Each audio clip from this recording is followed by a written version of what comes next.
Welcome to the stylish coder. उम्मीद करता हूँ आप सब बढ़िया होंगे। आज का हमारे पास क्वेश्चन है इमेज स्मूथर, एक लीड कोड की इजी लेवल की प्रॉब्लम है।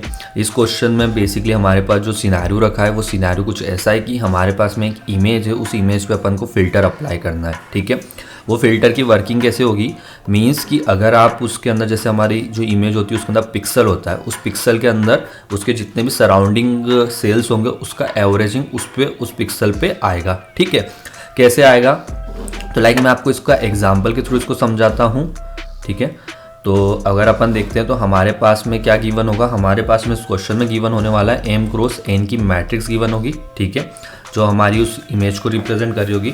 हमको इस पर फिल्टर अप्लाई करने के बाद जो भी उस मैट्रिक्स की वैल्यू होगी उसको अपने को रिटर्न करना है। ठीक है, तो जैसा मैंने पहले बोला कि हमको करना क्या है, जो भी हमारे पास में करंट पिक्सल है हमको उसके सराउंडिंग में जितने भी पिक्सल्स होंगे उन सबका एवरेज लेके उस पिक्सल पर डालना है। ठीक है, तो इन केस अगर अपन सिर्फ एक पिक्सल की बात करते हैं, मेरे पास में ये डॉट है। ठीक है, ये पिक्सल है। ठीक है, इसके सराउंडिंग में कहाँ कहाँ पिक्सल होंगे, एक अप में होगा, एक डाउन इधर राइट में होगा, एक डाउन में होगा, एक लेफ्ट में होगा। ठीक है, एक इधर भी होगा, हॉरिजॉन्टली ऐसे भी जा रहा होगा। ठीक है, टोटल एक पिक्सल हमारा जो पॉसिबल हो सकता है वो कितने 8 पिक्सलों से कवर अप हो। ठीक है, और एक खुद का मीन्स हमारे पास में 8+1 पॉसिबल वे हो सकते हैं कि हमारे पास में जो उसकी एवरेजिंग करनी है। ठीक है, तो अगर अपन एग्जाम्पल को समझे, मेरे पास में जैसे ये एग्जाम्पल दे रखा है, तो मेरे पास में ये पिक्सल है। ठीक है, ये इमेज की कॉर्नर साइड है, तो मीन्स इधर वाली साइड और इधर वाली साइड में तो इसके स्पेसिंग है नहीं कि मतलब मुझे उन वैल्यूज़ को एवरेज करना पड़े, नहीं। तो मेरे पास इसमें पॉसिबल क्या है, एक ये पिक्सल को कंसिडर करना, एक इस पिक्सल को और एक इस पिक्सल को। ठीक है, तो अगर हम इसका सम कराओ 1 0 1 एंड 1 कितना बनता है, ये हमारे पास में बनता है 3। ठीक है, और टोटल कितने हो गए 4 पिक्सल को हमने कंसीडर किया, तो कितना बनेगा 0 पॉइंट समथिंग कुछ जाएगा, तो ये हमारा सिमिलर टू 0 हो जाएगा, तो 0 हमारा आंसर हो जाएगा। ठीक है, अगर मैं ऐसे बात करता हूँ, ये 1 भी मेरा राउंड में आ रहा है, तो मीन्स इसमें भी मेरे पास में 3 साइड कंसिडर होगी, इसमें भी 3 साइड कंसिडर होगी, इसमें भी 3 साइड कंसिडर होगी। अगर हम इस 1 को देखते हैं, मैं इधर टेबल से बताता हूँ, ये वाला पिक्सल को कंसिडर होगा, ये होगा, ये होगा, ये होगा और ये होगा। टोटल कितने 5 पिक्सल यहाँ पे कंसिडर होंगे, यहाँ पे 5 होंगे, यहाँ पे 5 होंगे, यहाँ पे 5 होंगे। ठीक है, अगर हम इस 0 की बात करते हैं तो 0 सबके सराउंडेड में आ रहा है, तो इसमें 8 डायरेक्शन लग रही होगी। ठीक है, हमको बेसिकली क्या करना है, जो डायरेक्शन मतलब अगर अपन इसको क्लियर करते हैं। ठीक है, और यहाँ पे देखो 0 वाला एग्जाम्पल है। ठीक है, ये सब में जा रहा है, मीन्स इधर इधर इधर इधर इधर इधर इधर इधर। ठीक है, तो सम कितना हो जाएगा 1 2 3 4 5 6 7 8। ठीक है, 8 सम कितनी डायरेक्शन 8 और खुद की वैल्यू 0। ठीक है, 9। तो इसका जो अपन निकालेंगे कितना बनेगा, 0 पॉइंट में से बनेगा, तो मीन्स 0। ठीक है, तो ऐसे करके हमको जिस भी पिक्सल पे जाते हैं, मीन्स हमने ये पिक्सल लिया, इसके कितने सराउंडिंग हो सकते हैं उस मतलब पहले सम करना है, फिर जितने सराउंडिंग है उसका डिवाइड करना है और फिर हमको वैल्यू को रिटर्न करना है। बस इतना सा इस क्वेश्चन के अंदर है। ठीक है, तो आई होप कि आपको प्रॉब्लम क्लियर हो गई होगी और थोड़ा बहुत आइडिया लग गया होगा कि अपन इसको कैसे सॉल्व कर रहे होंगे। ठीक है, तो चलिए करते हैं इसको कोड में। तो चलिए लिखते हैं इसका कोड। तो फर्स्ट में अपन अपने वेरिएबल्स को डिफाइन कर लेते हैं, मीन्स मेरे जो इमेज एरे है उसकी साइज़ क्या होगी। तो first INTM is equal to image dot length. ठीक है, INTN इज इक्वल टू हो जाएगा मेरा क्या, इमेज, जो हमारे पास इमेज है उसका 0 डॉट लेंथ। ठीक है, हो गया।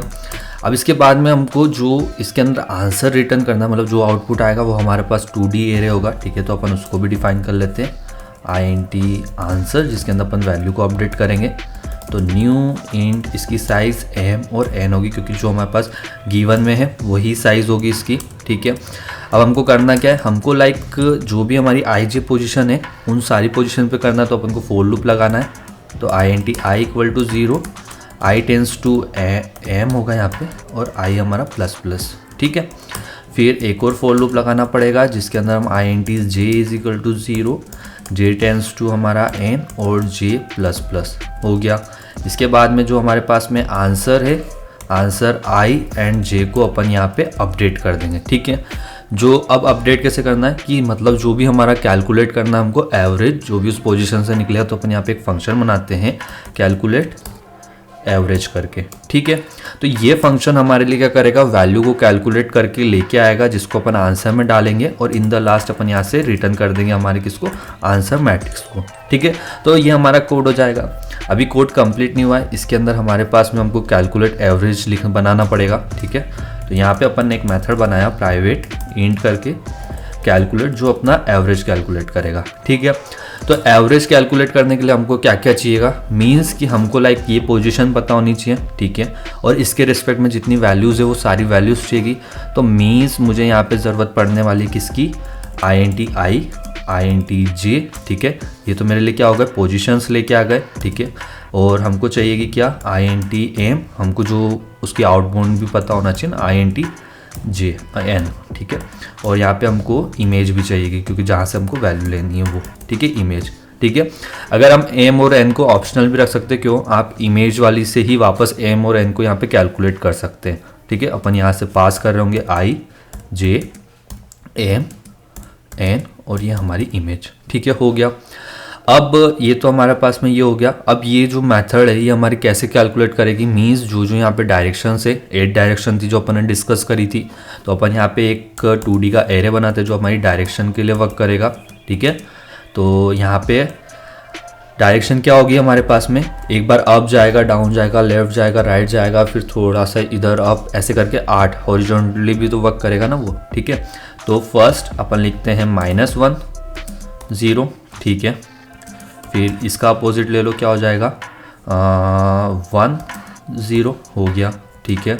इसके बाद अपन लिख दो इसको 0 एंड -1, ठीक है, हो गया। और यहाँ पे कर दो इसको 0 एंड 1, ठीक है। तो ये अपना कंप्लीट हो गया। अब इसके बाद में 4 डायरेक्शन और बच रही है, ठीक है। उसमें एक हो जाएगी हमारी -1 हो गई, फिर उसके बाद में हो जाएगी हमारी +1 एंड 1 हो गई। उसके बाद में एक हमारा ऐसे होके जा रहा होगा जिसके अंदर हमारा एक वैल्यू प्लस हो रही होगी, एक वैल्यू माइनस हो रही होगी, तो एक -1 1, ठीक है, और एक इसकी अपोजिट, ठीक है। तो वो हो जाएगी हमारे पास में क्या 1 और -1। तो ये हमारे पास में कुल टोटल 8 डायरेक्शन हो जाएगी जिनका अपन यूज़ करके इसका कैलकुलेट सम कर रहे होंगे, ठीक है। तो यहाँ पे एक और फॉर लूप लगेगा, int d से अपन ने डायरेक्शन निकाल लेंगे, ठीक है। तो अब अपन क्या करेंगे, 2 नए कोऑर्डिनेट्स बनाएंगे जो हमारे उसके अंदर सम को परफॉर्म करेंगे, ठीक है। तो int x is equal to हो जाएगा मेरे पास में i प्लस d0, ठीक है। और int y is equal to हो जाएगा मेरे पास में j प्लस d1, ठीक है, हो गया। अब हमको क्या चाहिए, मतलब x एंड y कोऑर्डिनेट्स आ गए। अब हमको चेक करना है कि x एंड y हमारे इसके आउट ऑफ में तो नहीं जा रहे हैं, ठीक है। तो यहाँ पे अपन लगाते हैं कि इफ़ मेरा जो x है ये ग्रेटर देन इक्वल टू 0 हो, ठीक है, and x is less than हो मेरा m से, ठीक है, और जो y हो वो इक्वल टू ग्रेटर देन हो 0 से, एंड जो y है वो लेस देन हो मेरे पास में n से, ठीक है। अगर ऐसा होगा तो वो हमारे लिए एक वो होगा कि मतलब जिसको अपने को रखना है, ठीक है।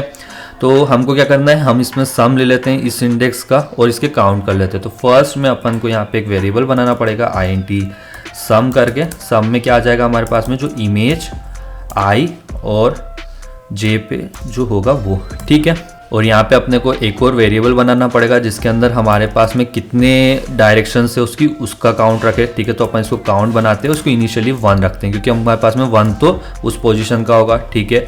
तो जब जब हमारा इस इफ़ के अंदर आएगा तो उस केस में काउंट बढ़ेगा और सम भी इंक्रीज होगा, ठीक है। Sum plus is equal to image x and y, ठीक है, हो गया। अब इसके बाद में जो हमारे पास में काउंट है ये भी प्लस प्लस हो जाएगा, हो गया। अब यहाँ से लास्ट में हम रिटर्न कर रहे होंगे किसको, सम डिवाइड बाय काउंट, ठीक है। एक बार इसको रन कर लेते कि सिंटेक्स एरर तो नहीं हो रही हमारी। तो यहाँ पे हमारे दोनों केस सक्सेसफुल रन हो गए। करते हैं इसको सबमिट।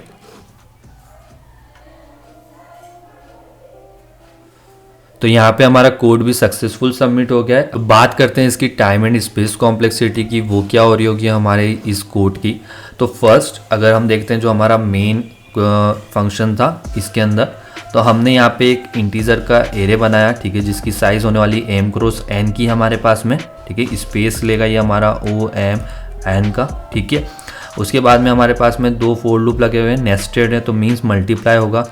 तो T C M cross N करके निकलेगा इस फंक्शन के अंदर, ठीक है। फिर हमने इस फंक्शन के अंदर मतलब जो ये फोर लूप है इसके अंदर हमने इस मेथड को कॉल कर रखा है, ठीक है। कॉल एवरेज को कैलकुलेट एवरेज करता है जो हमारे लिए। इसके अंदर देखो हमारे लिए ये डायरेक्शन करके मैट्रिक्स बना, ठीक है। इसके अंदर कितनी बार भी रन करेगा तो हमारे लिए लाइक कि इतना का इतना ही स्पेस लेगा, तो मीन्स हम कह सकते हैं कि ये स्पेस फिक्स है, तो मीन्स कांस्टेंट स्पेस हुआ यहाँ पे, ठीक है। उसके बाद में अगर ये फोर लूप देखो, ठीक है, ये कितनी बार चलेगा इस डायरेक्शन वाले के लिए, ठीक है। कितनी बार भी हो हमारा डायरेक्शन फिक्स रहने वाला, तो हम कह सकते हैं ये जो मेथड है हमारा कैलकुलेट एवरेज वाला, ये हमेशा हमारे लिए constant space and constant time में वर्क करेगा, ठीक है।